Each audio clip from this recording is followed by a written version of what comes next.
say we do sky typing in the sky, think of the old-fashioned single airplane, one airplane making loops and letting out smoke. We use 5 airplanes flying in a line abreast, and the center airplane has a computer which is attached to Wi-Fi technology, sending signals to the other 4 airplanes. And we pilots, we just fly formation, and the computer sends a signal to each airplane, which opens a solenoid, which shoots environmentally safe paraffin-based wax into the exhaust system and lets out a puff of smoke. These letters are as tall as the Empire State Building. One message can be 6 to 8 miles long.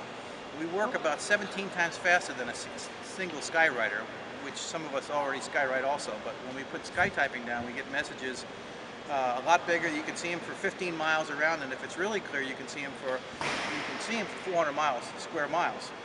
The exhaust system gets to be about 1400 degrees, very hot. This is where we inject the smoke oil, and it comes out here and goes down the side of the airplane. That's why this smokestack is canted the way it is, and it's so large.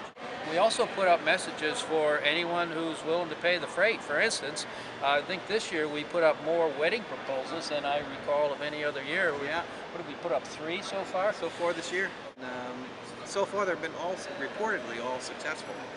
And when we type in an area where we haven't been, we actually have stopped traffic in that the afternoon DJs at rush hour have gotten on and asked the people to quit looking up at the sky and pay attention to the road because they were having accidents. We've also had reports that they've had to stop Little League games because the kids they were afraid the kids were going to get hit by baseballs because they weren't watching the baseballs, they were watching up in the sky. With Quonset Point, yes, as a matter of fact, I was stationed here from August 1963 till September of 1966, and I was flying in the Navy. Actually, in that period of time before I left here, I got married during the period of time I was here, and my son was born here right on Naval Air Station Quonset Point in the infirmary, which of course no longer exists. I enjoy the area. I have very fond memories of it. As a matter of fact, had an opportunity yesterday to drive around a little bit, and surprisingly a lot of it has not changed very much.